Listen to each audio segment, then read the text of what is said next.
Hi, everybody. Welcome to Conversations with Calvin, We the Species. Chronologically, it's a couple days away from Halloween. And I'm with GINA PERIN. We've been talking for a long time before we went on air. And first of all, the title of this interview, GINA PERIN is an executive lifestyle coach, intuitive eating, mindfulness, negativity detox. And as she says, there's so much more to wellness than just physical. There's mental and there's spiritual. And I jump on all of that because it's so true. I live it. It's part of my life. The stuff and that was the thread that when I saw GINA and she saw me and I saw the things she does, I said, well, this is a wow. Because it's so, we were talking about that. It's so important, the fact that she's a health and wellness coach, and it really works. I'm a poster boy for that. And as I approach 80, I'm functioning at such a high level. And this thing up here works at such a high level. When I'm supposed to be sitting on the front porch drinking prune juice on the rocks and counting the days and the birds in the sky. But it doesn't let me. So the reason for that is in a small way, I was my own health and wellness coach, but GINA's package, GINA's method, her website, everything about her is as a health and wellness coach. I mean, it's so important. It's like you want to shake somebody, do this because it really works. And like I said, I'm a poster boy. It does really work, but it's a life commitment. It's a journey. The sooner you start it, the better you are. So we just talked for a long time, and then I found out this jarring bit of commonality. She's a Jersey girl. Wow. I mean, she's down in LA now, but I didn't know that. So that just makes it all the better. And I'm done with the monologue. And I am so thrilled, GINA, to introduce you, and we can plunge into some really important stuff. So take it away, a little bio, and let's go. Well, first of all, hi, Calvin. Thank you so much for having me. It's been great talking to you the last half hour or so, getting to know you. I am from New Jersey and Pennsylvania. I grew up between the two states, so I certainly love talking to people from back there. I am currently out in Los Angeles, as you mentioned. I have been here for about 8 years now. And as you said, I am a health and wellness executive lifestyle coach, basically. I help men and women, usually over the age of 40, because I am in that category and beyond. And, when we get to it's funny, when we hit that 40s mark, the rest of our lives become even more important. Keeping our health and wellness, as you mentioned, becomes a lot more important, so that we stay sharper longer and healthier longer. Perfect. So let's plunge in. I looked at the topics, and it's so, what we're going to talk about, it's just so essential stuff.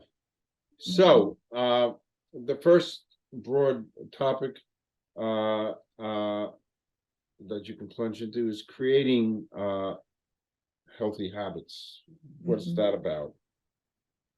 Creating healthy habits, so important. So these are, when I talk about healthy habits, I'm talking about daily habits, your everyday daily habits, from your daily routine in the morning up until, your daily routine at night, and you're sleeping. All of that, all of those little daily habits add up. One of my favorite authors, Darren Hardy, talks about the compound effect, and it's absolutely true. It's all the little things that you do each and every day that have a compounding effect on your life. So when I talk about habits, I'm talking about the very down to the simplest of habits every day. Think about, just brushing your teeth every day, that's a daily habit. Flossing every day, it's a daily habit that contributes to your health. So when you take a whole bunch of those, it adds up pretty quickly. Funny, you just said, you just closed that segment with the oral hygiene, the flossing. And I talk to my dentist and periodontist all the time about this stuff, but they've linked now gum disease and bad teeth and all that stuff to cardiovascular disease, and now they're linking it to dementia and problems with the brain by not having good oral hygiene. And as sophisticated we are as a species, we think we know it all. We don't know it all, and there's so many questions left unanswered. But they're linking now the habit of oral hygiene, which you just said, to really overall health. Interesting stuff. So next, we spend a bunch of time talking about mindfulness and mindset. What is that? What does that entail? Yeah. So, when I was younger, I just went through life every day without really thinking much about other than what I was going to do, the next thing I was going to do, either head to work or, head to the gym, but didn't give any other thoughts into it. Never took a minute to sit back and take a breath. So mindfulness it can be about anything, right? So when you sit down to eat, if you like to pray before you eat, you're being mindful before you're taking in food into your body, right? That's being mindful. Taking a minute before I go into a meeting, just like before I joined the podcast this morning with you, I took a minute to sit down at my desk. For me, say a little prayer to the universe that I can spread my message. Just being mindful in the moment ahead of time before I jumped into this, as opposed to just jumping right into it without giving it much thought. So it's really about just taking a minute, being mindful about the situation that you're either going to go into. And that can be anything from a conversation with your spouse. You're going to sit down and have a conversation. Take a minute to yourself ahead of time to gather your thoughts, some things you want to say, how you want to come across.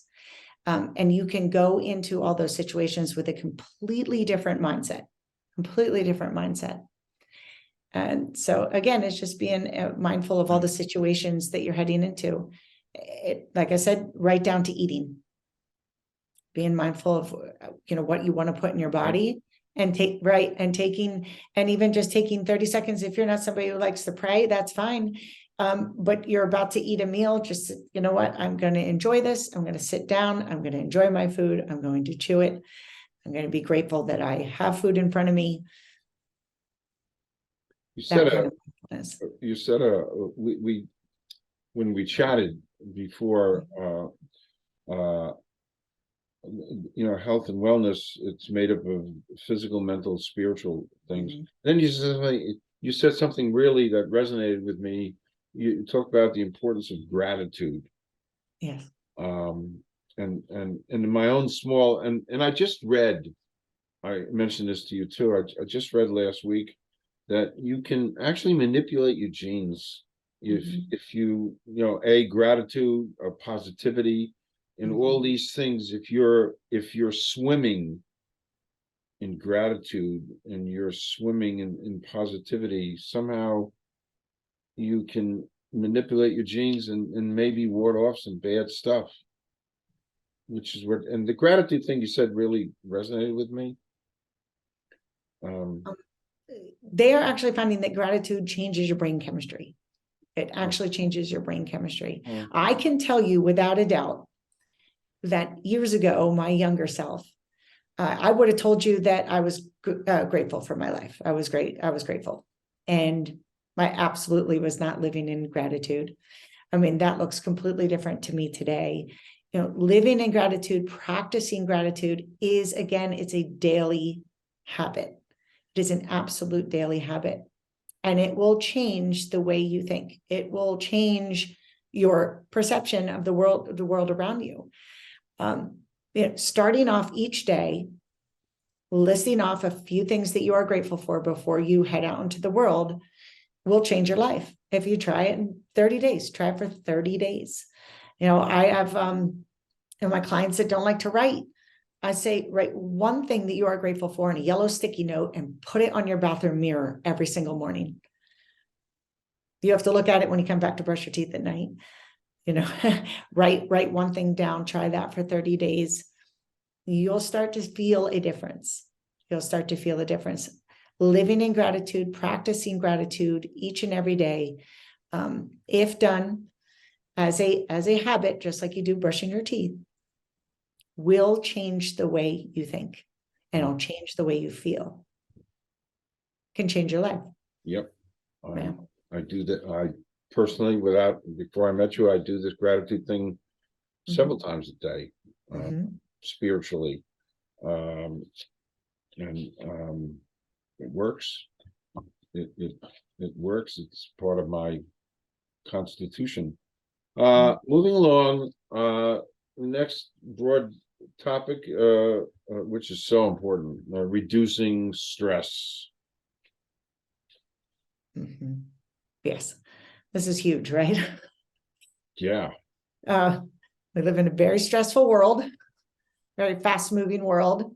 So, but there are plenty of things that we can do personally to minimize our stress. And I know this is a topic we're going to get into, but I want to get into it kind of now because it really plays a big role in stress, and that has to do with sleep.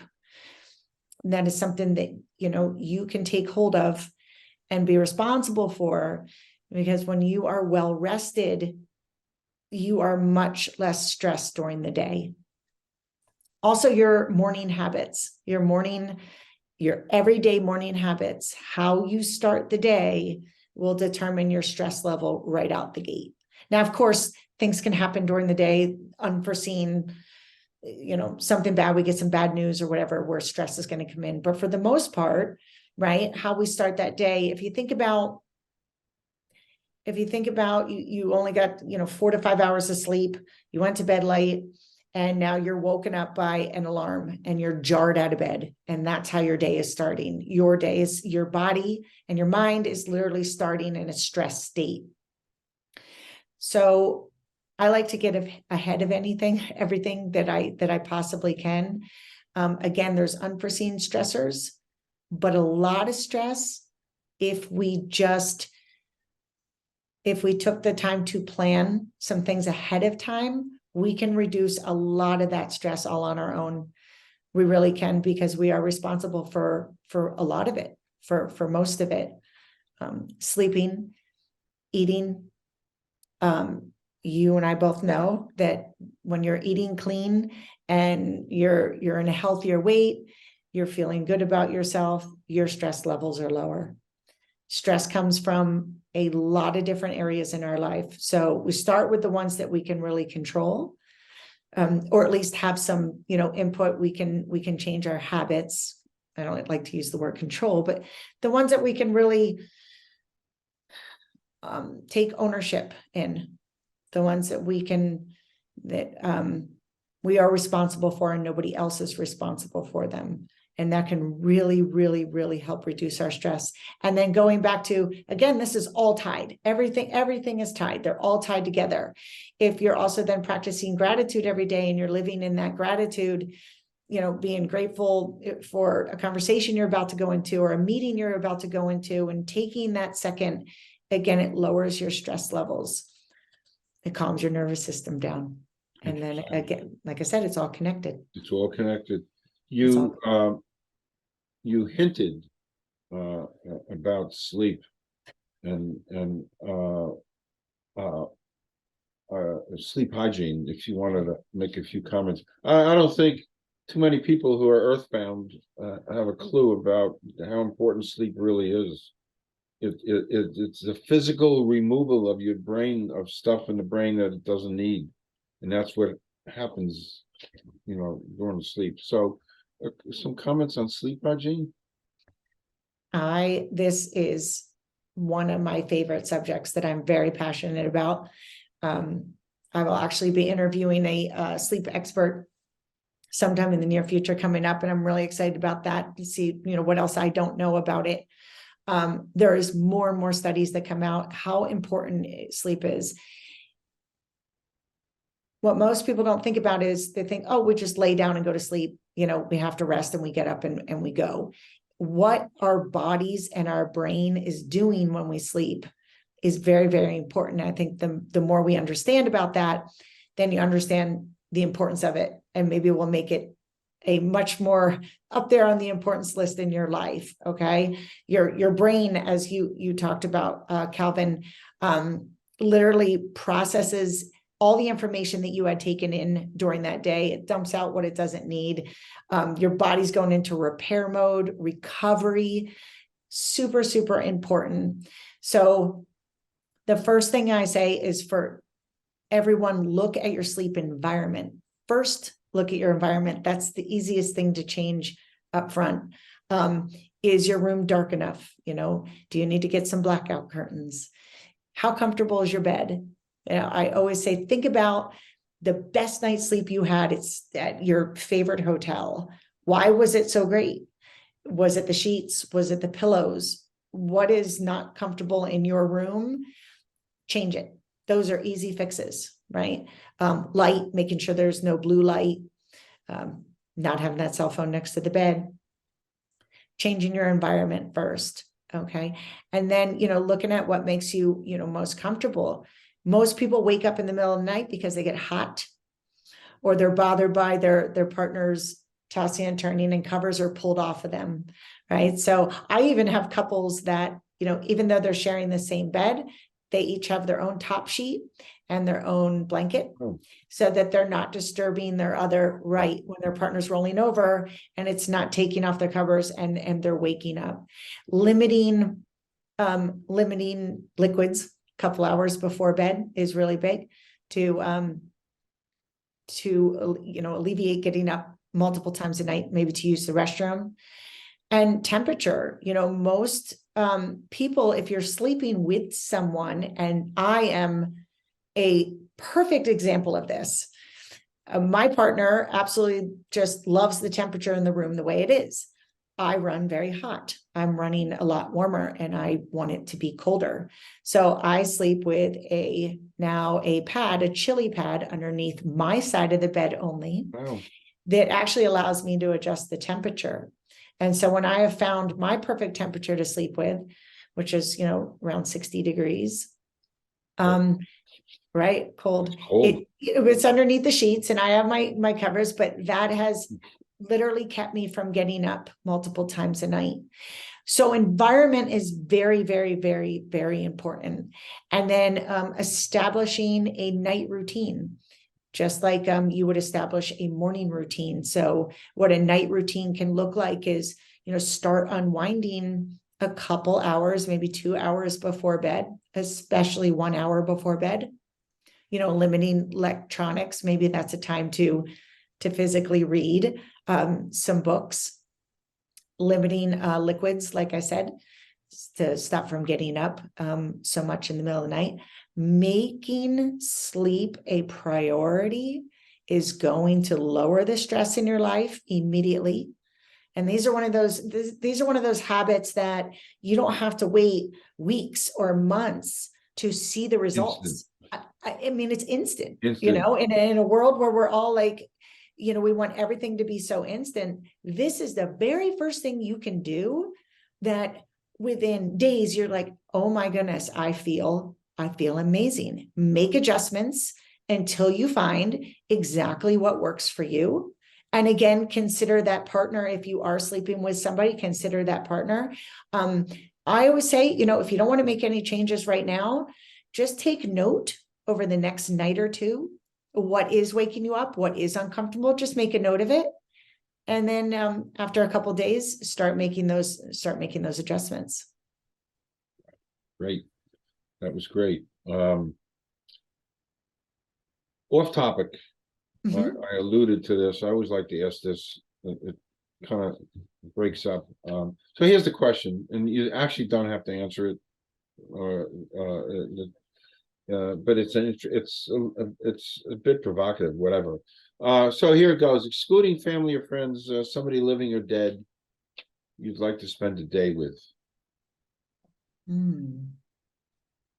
It's, Excluding family and friends? yeah, but you don't have to. You can put an X through that.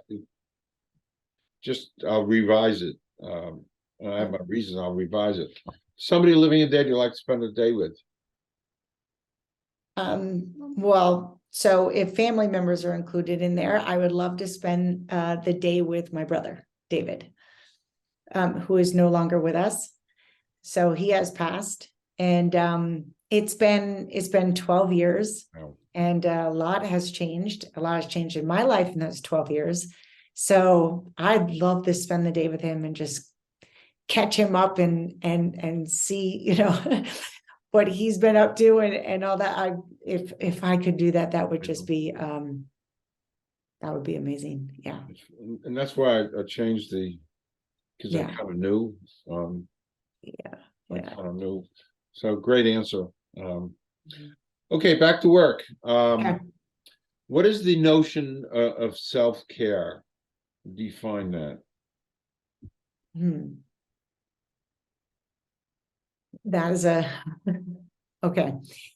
Self-care can be anything from taking a shower to talking to somebody if you're having something going on emotionally, right? Or mentally going to talk to somebody. Self-care comes in all types of forms, big and small. Big and small. Who you spend your time with, who your inner circle is, you know, the 5 closest people to you, whether they're negative or positive. That's self-care, you know, removing yourself, being aware of what you need to be happy and to be healthy in your own mind and body. That to me embodies self-care. Every bit of it is self-care. So that's I don't know what the actual definition is. I would have to actually look it up. I don't know if you have that in front of you, Calvin.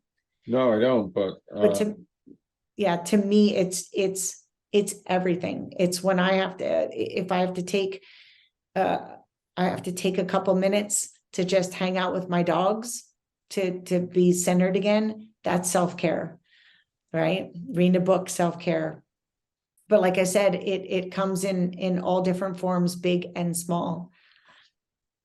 And I encourage people to do that every single day, however that looks for you. you know, as I throughout the topic self-care and listening to you, a light bulb went off. I'm a big, and I didn't know it fell under the banner of self-care, but I'm a huge proponent of being your own advocate and your own health practitioner, because we live in a crazy world that nobody can possibly give you all that you need. So you need to do it yourself. I just saw a practitioner this morning, and I had a procedure done at a hospital 4 or 5 weeks ago, and the hospital forgot to give me discharge papers with instructions. So I knew nothing on what to expect and what to do. So, quote, self-care, I went online and read a bunch of abstracts and learned all about the procedure that I had done and what to expect. So that's self-care. 100%. Yep. Yes.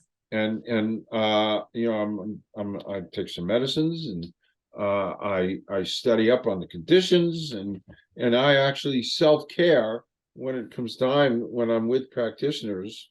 You know, I might say, do you think? I don't say I want to do this, but I give them the power. Do you think I should be taking this in this dosage? Do you think that's wise? And a lot of times I say, yeah, it's a pretty good idea, Calvin. Sure. So it's self-care, what you just said, Gina. Self-care you think you're going to a doctor, but you know, everybody needs help, and you need to know, Mhm. you need to have that self-care element. That's what I'm saying in my world. And I could talk about that for a long time too. Next on my little list, I don't know a lot about this, but the notion of motivation hacks. So what is that in your Motivation whole hacks. picture? Yeah. So motivation, um, sometimes we feel super motivated to do something, and other times we just don't. Now let's just take physical exercise for an example. There's days I don't feel like working out. I absolutely don't feel like working out. And I love to work out, but either I waited too long in the day, whatever it is, whatever it is, but I don't feel like doing it. I push myself to do it anyway, right? My motivational hack for that is I'll go back and I journal a little bit every morning, right? So I write out what my intentions are for the day and my whys, right? So I go back and look at that. Okay, these are my whys. I'm going to feel worse if I don't do it. That is my motivation to go ahead and do that. For some people, it's their why. Some people, the why is forced into them, meaning they got a diagnosis from the doctor, or they're told they have to lose weight, or this is going to happen, right? It's pushed on them. It's still a motivation, right? Motivation to be around for your family. So motivation, again, it comes and goes. Motivation also wanes as the day goes on.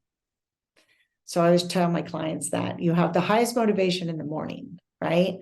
And as the day goes on, we've had to make a lot of decisions. Our brain power is starting to get used up. Think about like battery life just starts to go down, right? So our motivation in turn goes down. So if it's something that's really important to you, it's knowing ahead of time, my motivation is not going to be up there at the end of the day. I'm going to hit this first thing in the morning. And those are some of those that, sometimes just being aware of it, just being aware of those things, knowing when your motivation is going to get lower, that's a hack. That's so a tool. It's a tool. So yeah, another word for hack would be a tool, right? Your motivational tools. You knowing yourself and what you tend to do. That's why knowing yourself and your own habits is really important when you go to start something new. I'm going to tell you, there's no way I'm going to work out after 5 o'clock at night. There's no way. I'm thinking about dinner and I do not want to be working out at night. I know that about myself, right? So my motivation is to get it done earlier in the day. Motivational tools. Yep. It's funny. Yesterday, I just got over COVID a couple of weeks ago. Long story, and I have some lasting fatigue. I mean, sometimes people get really fatigued. So I got up yesterday. My wife was there with my granddaughter, and they were hanging out, and I said, I got to hit the bike. I don't want to do this. I got to hit the bike and get the blood flowing. So the motivational hack was, I just got to do it, because when you do it and you get off the bike, man, do you feel great? Oh yeah. Did it. And maybe it's endorphin, probably is, the endorphins after I jump off the bike. I mean, that kind of sustained me all day long. I mean, the fact that I did something that I didn't want to do, I wasn't in the mood to do, but that motivational hack to do it, and how great. And I knew I was going to feel great when I got off, because there were so many things that were keeping me from doing it, and I had to fight those demons, whatever the hell they are. Interesting. Interesting.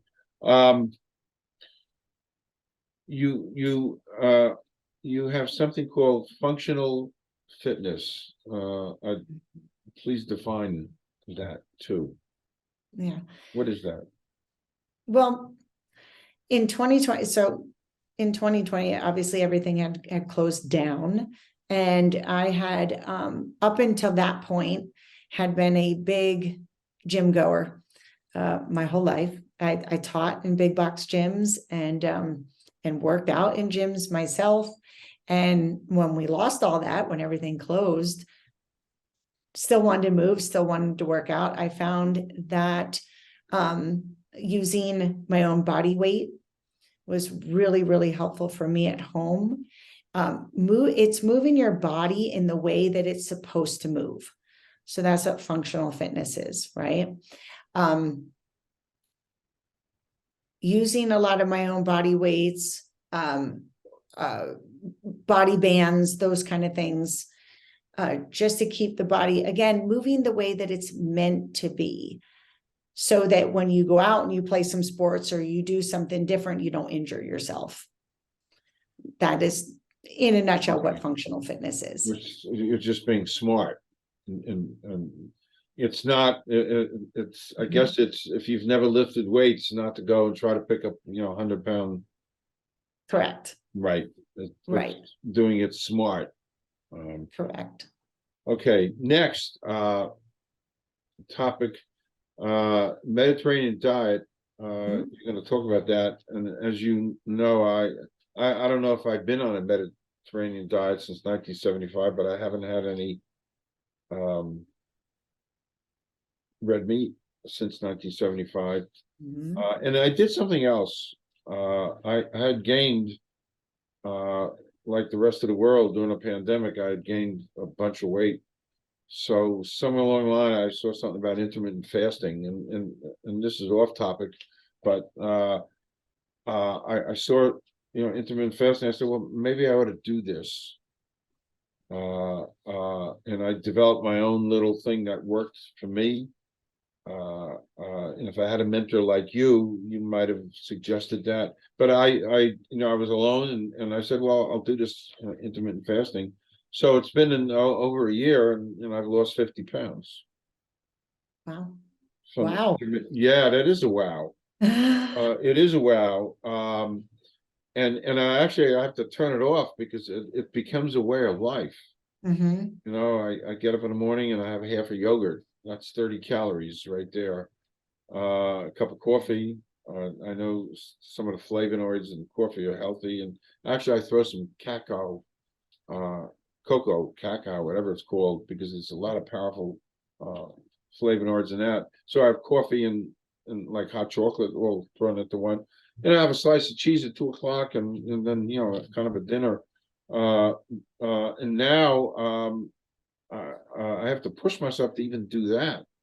So I almost worry my whole appetite, but it's great. I mean, I'm at a weight now that I haven't been on in 40 years. That's excellent. So talk about the because you hear so much about Mediterranean diet and all these things. So what about the Mediterranean diet? Okay. Well, so when we say diet, this isn't like a, weight loss diet. It's more of a lifestyle, that the people along, the Mediterranean, it's how they eat. It is the diet that I follow most closely myself. Very little in red meats, a lot of fish, right? Lentils and nuts, really healthy nuts for you.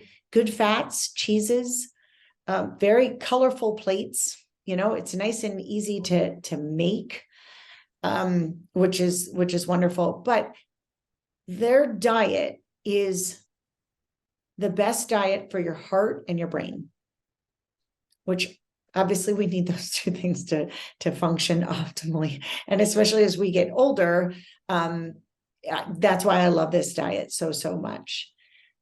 Again, a lot of grains, and think like the good fats. When I talk about good fats, think avocados, avocados. And I also like to eat what is in season. So very much seasonal, which is really great. It's very, very fresh. Again, very low on the red meats.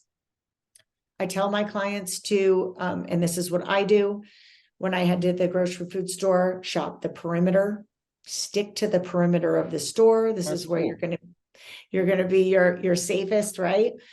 Most of the things that are down the aisles are packaged, boxed, canned. Not all of it's bad for you. But again, we want to stick to as fresh as possible. And the Mediterranean diet is all very, very fresh. You know, one glass of wine, if they have a glass of wine, red, eating's very social there. So it's more of a, you know, a social eating. I feel the best on that diet. Again, with, you know, not farm fished, fresh Atlantic's fish or whatever fish that you're getting, and eating in your season. Again, voted number one for a heart healthy diet, which is, you know, really important as we get older. You talked about your arteries being completely clear, which is amazing. That's what we want. And again, what's good for your heart is good for your brain, and it's good for us overall. Correct. Like you said, I'm a poster boy for that. And I it's funny, I looked a little further into it. It's funny, you talked about nuts. Mhm. And I'm not giving a commercial here, but I found this thing, nuts.com. It's called nuts.com. I saw it Okay. on TV, and then I went to the website, and I ordered cacao powder, you know, cocoa powder. And I ordered because I read that walnuts, no salt, just plain walnuts, very healthy. There's some fat in there that you talked about. So I ordered that, and a couple of times a day, I'll just eat a couple of walnuts. Yeah, and that's exactly how I eat them too. Walnuts and almonds, you know, great source of protein, super good for you. People tend to shy away from it because they think it's just very like fattening if they're trying to lose weight. Again, it's everything in moderation, and just putting healthy, fresh foods into your body. And nuts are definitely high up on that list of very, very good for you. Again, it can be just a satisfying snack, just taking a little handful. Yeah. Well, we think alike. Yeah. Oh, that's that Jersey thing, you know. We do think alike. I think that's what it is. Yeah. Yeah, we do think alike. The last thing we touched on, I touched on it briefly, but the whole institution of weight loss. Mm-hmm. And do you have suggestions? The part of the weight loss thing is the Mediterranean diet. Yes, of course. So let me be clear. Do I have suggestions on how to get started? Or yeah, on how to get started? Yeah. Certainly. Well, first of all, have a goal in mind, right? What is your goal? What is your why? Always eat breakfast. Make sure you're eating a high protein breakfast. That's the first thing in the day, right? You need your fuel to get going. Plenty of sleep. If you do not get enough sleep, it will hinder you losing weight for sure. Limit alcohol or no alcohol. It's just empty calories for a weight loss journey. You know, there's plenty of free resources online. Hire a coach. Again, if you're not ready to hire a coach or do any of that, remember when you head to the grocery food store, stick to the perimeter, stay to the perimeter, right? And your plate, you know, think about your plate of food. When you have a plate of food, right? You want half of it to be filled with vegetables. So half of vegetables, just a quarter of your carbs, and then of course a protein, and try to stick within the season of your foods. So sleep a lot, get lots of sleep, eat a good high protein breakfast, and especially if you're just starting out, I always tell my clients to write down everything that you're eating in a day. You're not doing that forever.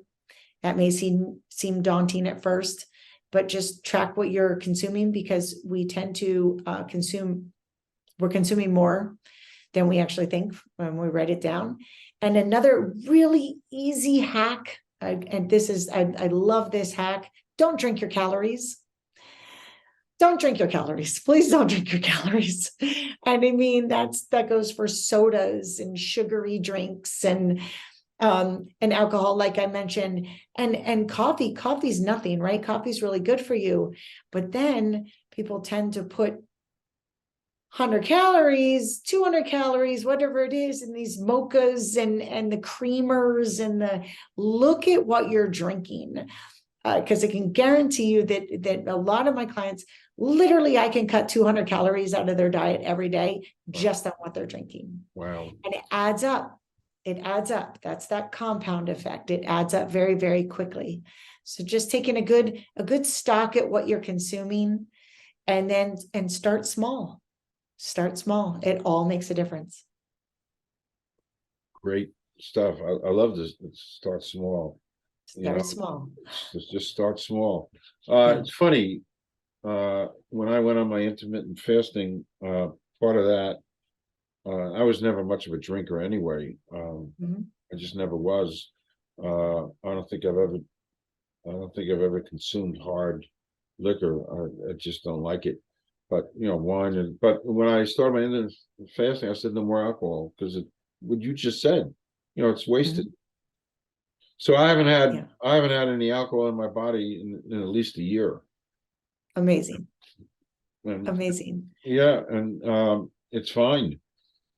It's Yeah, and there's so many hacks with liquid. I mean, I get, Gina, well, I don't like water, it's boring. Great. Do you like strawberries? Yeah, great. Throw a handful of strawberries in your water.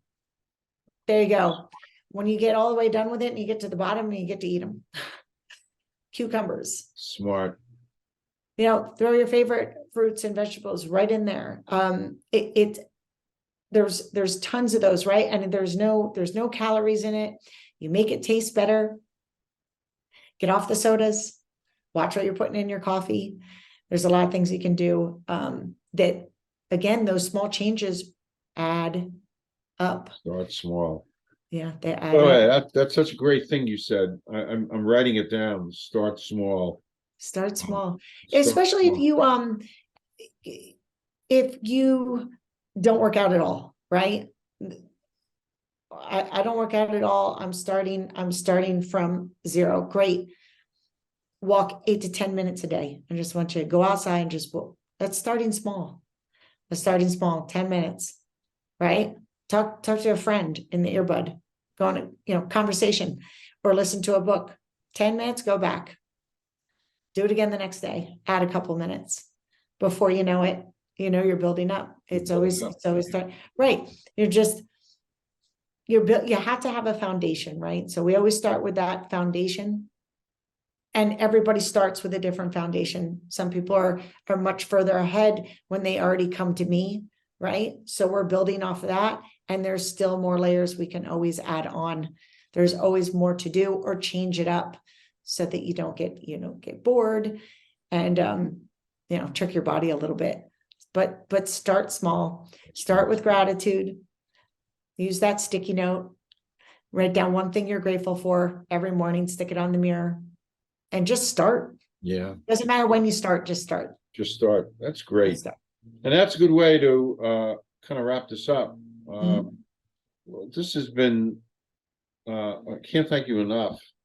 For me, and I practice and I live so much of what you talk about, and that was the affinity and the chemistry besides Jersey, and the Garden State Parkway and stuff. But this has been great, very illuminating listening to you and listening to you and putting myself in that pathway and saying, well, I'm doing that because she talked about that, I do this, and I'm a byproduct of a lot of the things that you talk about. And where can people where's your website? What is it?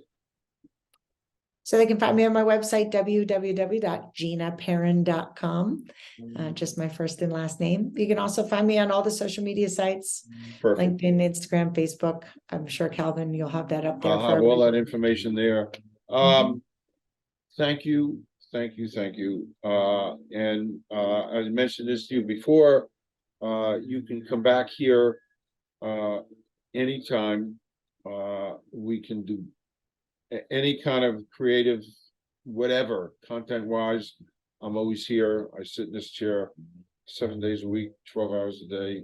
So thank you so much, Gina.